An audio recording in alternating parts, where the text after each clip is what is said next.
Spencer's apical poem the fairy queen. Introduction. यहां हम बात करेंगे कि ये जो पोइम है द फेयरी क्वीन, इसका बैकग्राउंड क्या है और ये किस तरह की पोइम है।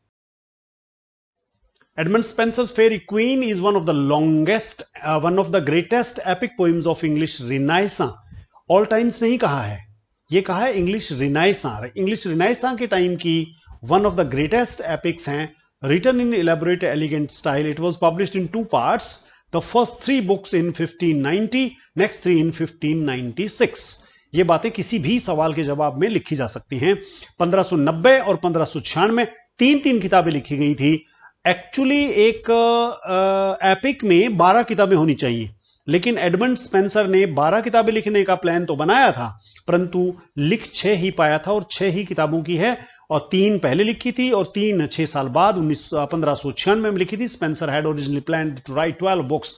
पैराडाइज लोस्ट की बात करें, Mahabharata, Ramayana, Iliad, Odyssey, Aeneid, सब में 12 किताबें हैं। तो स्पेंसर ने 12 का प्लान बनाया था, each focusing on a particular moral virtue.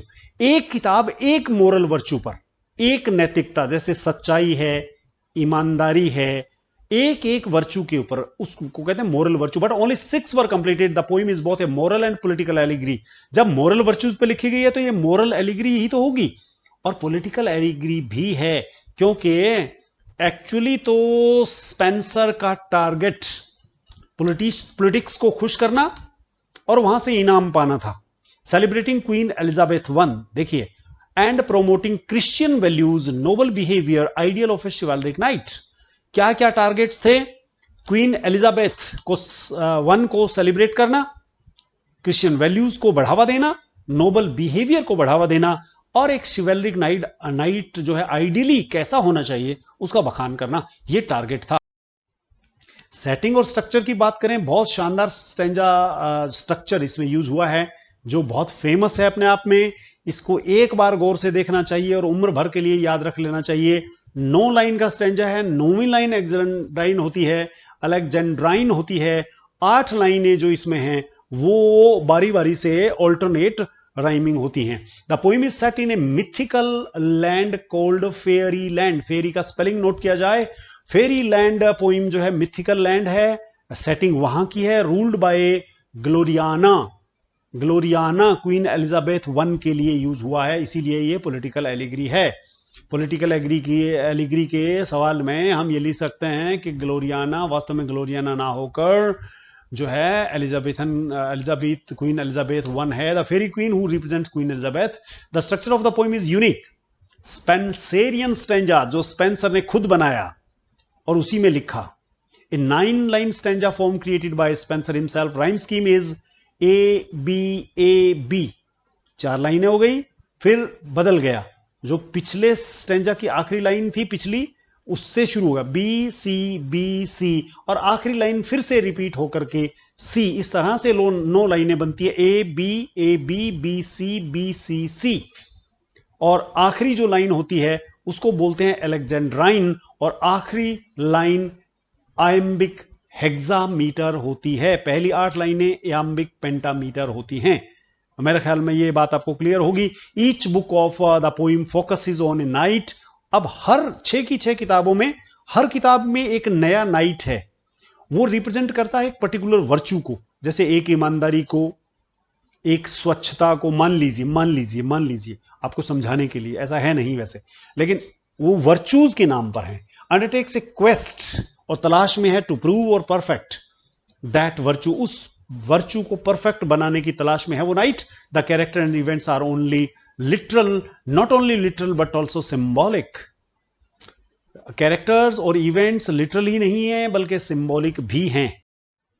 Purpose क्या है? फेरी क्वीन का पर्पस जो स्पेंसर ने लिखी, टू इंस्ट्रक्ट, डिलाइट, ग्लोरीफाई। देखिए, जब वर्च्यूज की बात करते हैं तो लोगों को आप सिखाना चाहते हैं, साथ में डिलाइट देना चाहते हैं, साथ में उनके गुणों को ग्लोरीफाई करना चाहते हैं। तीनों चीजें जुड़ी हुई हैं। थोड़ा ध्यान से अगर देखो चीजों को तो इंस्ट्रक्शन देगा, और इंस्ट्रक्शन के साथ साथ अकेला इंस्ट्रक्शन कोई नहीं लेता है, इंस्ट्रक्शन आनंद के साथ ली जाती हैं। और स्कूल टीचर में जो इंस्ट्रक्ट देते हैं वो डिलाइटफुल नहीं होती हैं।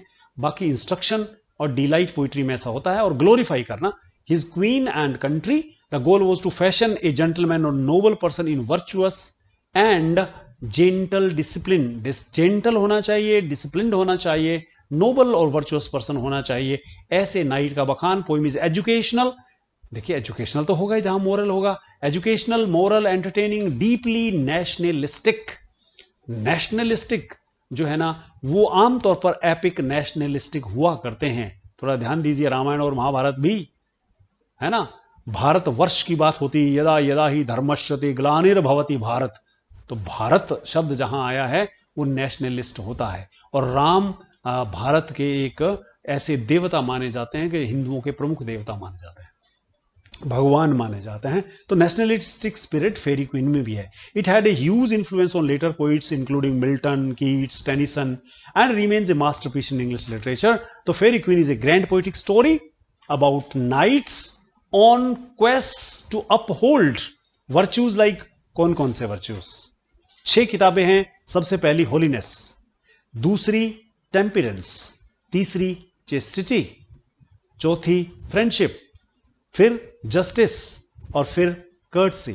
अगर होलीनेस की लड़ाई होगी तो अनहोली चीज से होगी, अगर टेम्परेंस की लड़ाई होगी तो एंगर से होगी, चेस्टिटी की लड़ाई होगी वो लस्ट से होगी, फ्रेंडशिप की लड़ाई जो होगी वो दुश्मनी से होगी, जस्टिस की इनजस्टिस से, और कर्टसी की बैड बिहेवियर से।